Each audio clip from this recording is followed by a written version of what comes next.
할렐루야. 오늘도 주님과 함께 동행하며 주님이 주시는 은혜와 축복의 삶을 사시기를 주님의 이름으로 축원합니다. 2장에 이어서 나훔 3장도 니느웨의 멸망을 선포하는 말씀들입니다. 3장에서는 이 니느웨가 왜 멸망할 수밖에 없는지 그 멸망의 원인과 필연성을 강조하고 있습니다. 특히 나훔은 이 아수르가 가지고 있던 모든 것들이 다 아수르가 멸망하는데 결코 지켜줄 수 없다. 아수르를 지키는 데에는 그들이 갖고 있는 어떤 것도 쓸모가 없었다라는 것을 선포하고 있습니다. 주전 734년에서 32년 사이에 이 시리아와 가나안 지역 일부를 정복했습니다. 또 주전 722년에는 북왕국 이스라엘을 정복한 것이 아수르입니다. 701년에는 예루살렘까지 쳐들어와서 남왕국 유다도 위협했던 나라였습니다.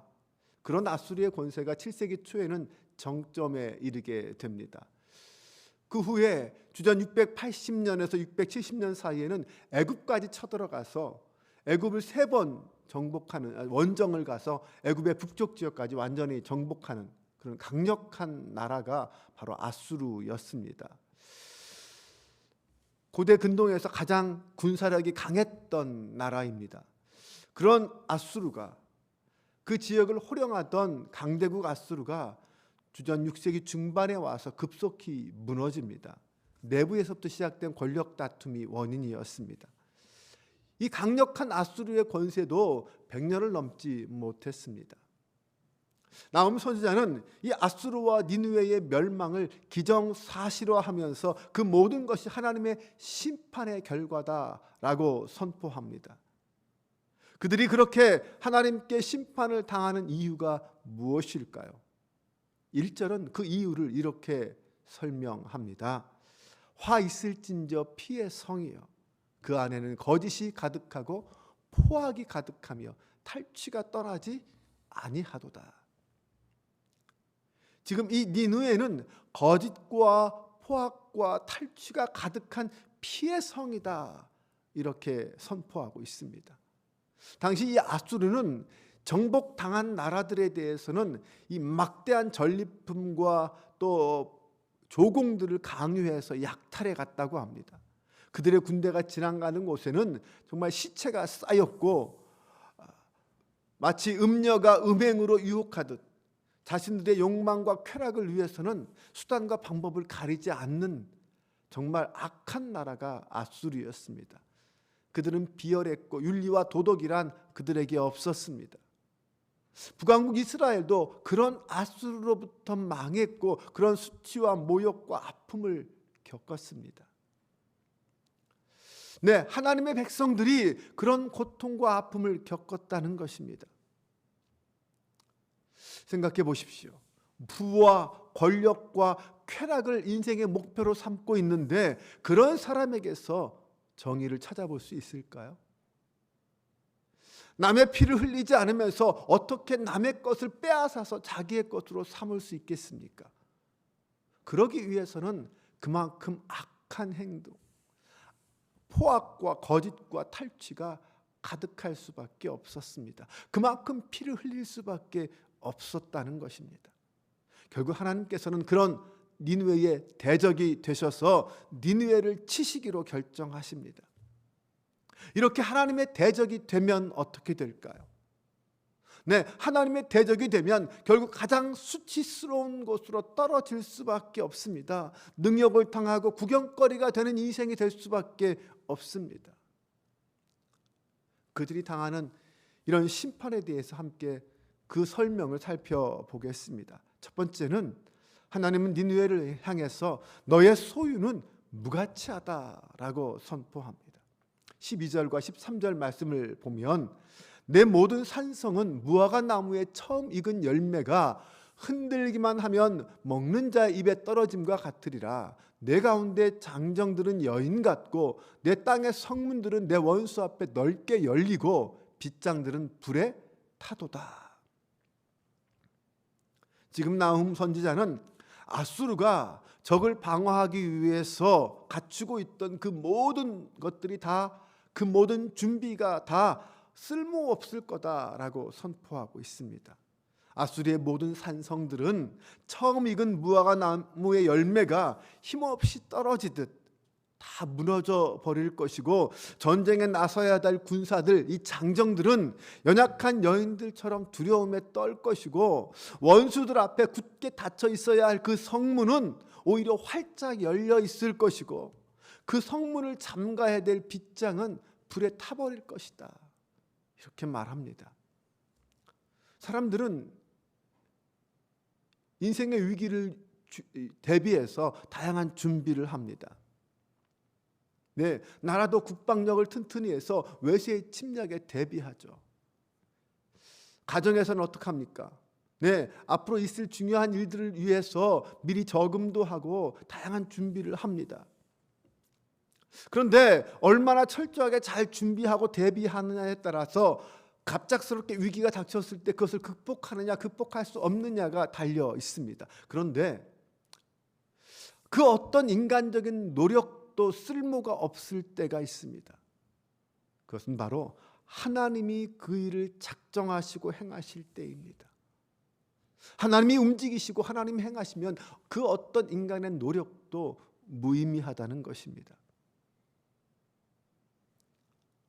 그러므로 자기가 자기 자신을 지킬 수 있는 가장 유일한 방법이 있다면 그것은 바로 하나님 앞에 나아가서 하나님 앞에 의롭게 사는 것입니다.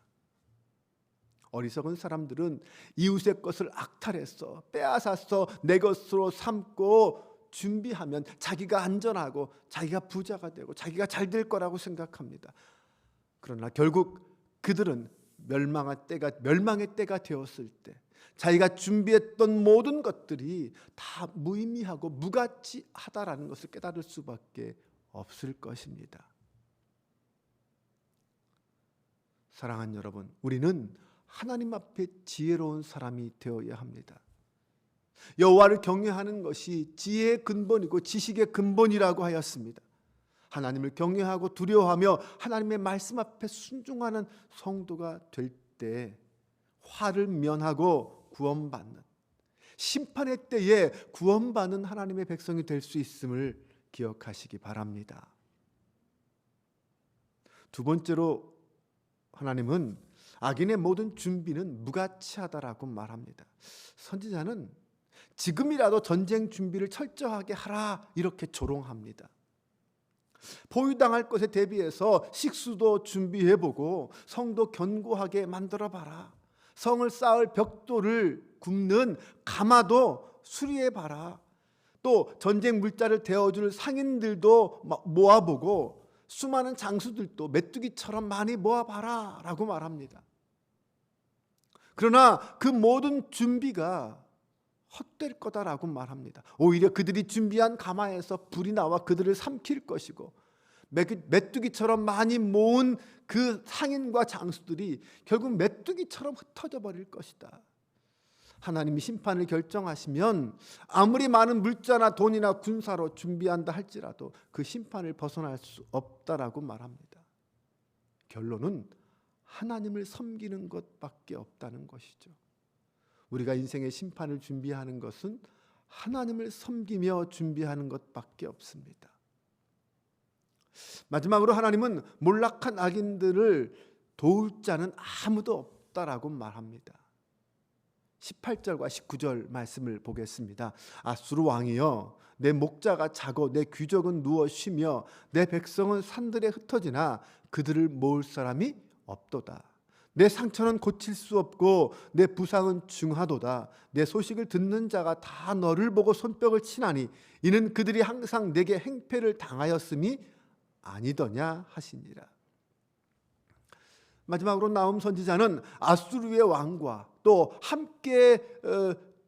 함께할 그와 마지막까지 함께할 충성된 자는 단 한 명도 없을 거라고 선포합니다. 아수르에 사람이 없는 게 아닙니다. 네, 수많은 장수가 있고 수많은 귀족과 신하들이 있습니다. 다만 그 지도자들과 백성들이 왕 앞에 모이지 않는다는 것입니다. 그 말은 무슨 뜻입니까? 더 이상 왕이 가지고 있던 권력과 지도력과 권세가 힘을 발휘하지 못한다는 것입니다. 사람들을 모으려고 해도 모이지 않는다는 것입니다. 니느웨 성에 사는 것을 자랑하고 거기서 돈을 벌고 거기서 권력을 누리던 모든 자들이 다 흩어져 버리게 될 거라고 말합니다. 왜냐하면 악인들은 자신들의 이해 관계에 따라서 행동하기 때문입니다.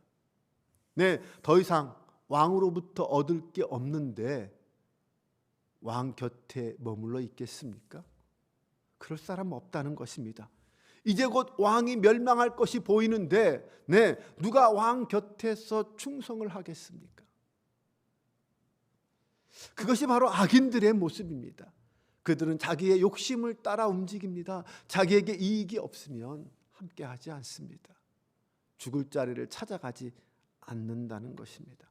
아수르 왕에게는 그렇게 충성스러운 신하가 하나도 남지 않을 것입니다. 심지어 왕이 부상을 당해서 쓰러져 있어도 도와줄 사람이 한 사람 없고 오히려 그의 부상 소식에 박수를 치는 기뻐하는 사람들만 있다는 것입니다. 왜 그렇게 되었을까요? 자업자득이란 말이 있죠. 네, 왕이 그들에게 그렇게 행동했기 때문에 오늘 말씀에 따르면 그들이 항상 너가 그들에게 행패를 부렸기 때문에 행패를 당한 그들이 박수를 친다는 것입니다. 이렇게 영원할 것만 같았던 제국과 왕의 권세가 순식간에 무너질 것입니다. 권세를 믿고 자기 힘을 믿고 아랫사람들과 이웃나라의 행패를 부렸던 그 어리석은 자들은 결국 하나님의 심판 앞에 멸망을 당할 운명에 처합니다.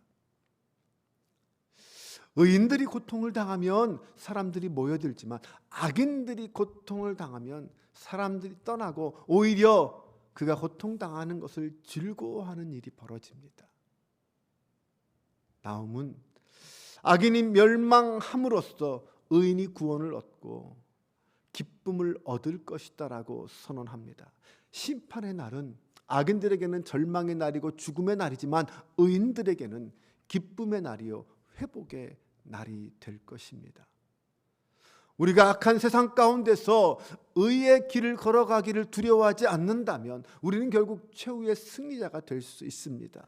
그러나 악인들이 잠시 번성하는 것을 보고 거기에 마음을 빼앗겨 그 길을 따라간다면 결국 우리는 하나님 앞에 징계를 당하고 우리가 망하는 것들을 이웃들이 즐거워하는 그런 일들을 겪게 될 것입니다. 예수 믿는 자가 걸어야 할 길은 어디일까요? 어떤 길입니까?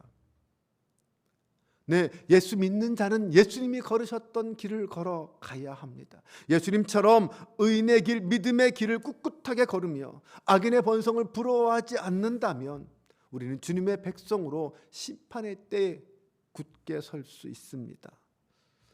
사랑하는 여러분, 오늘도 우리의 삶의 자리에서 결코 흔들림 없이 믿음의 길에서 하나님의 말씀 앞에 순종하며 하나님을 바라보고 그 길을 걸어가는 저와 여러분 되시기를 주님의 이름으로 축원합니다. 기도하겠습니다. 하나님, 악인의 길은 결국 그들의 멸망의 때에 아무도 그들과 함께하지 않았습니다. 오히려 그들의 멸망을 즐거워하고 기뻐하는 안타까운 일들이 벌어졌습니다. 하나님, 오늘 내가 이 땅에서 주님과 함께 걷는 믿음의 길이 어떤 길입니까? 우리가 가야 할 길이 어떤 길입니까? 하나님의 말씀 앞에 순종하며 하나님이 명하시고 이끄시는 그 길을 따라 걷는 저희들 되게 하여 주옵소서. 하나님이 나와 함께 하시면 그 어떤 고난도 시련도 능히 이겨낼 수 있고, 주님이 나의 의의 하나님이 되시면 주님의 의가 내 의가 됨을 믿습니다. 마지막 심판의 때에도 그 예수 그리스도의 의를 의지하여, 예수 그리스도의 십자가의 그 사랑 의지하여 구원받은 하나님의 자녀가 될 줄로 믿습니다. 주님, 주님과 함께 믿음의 길을 걷게 하여 주옵소서.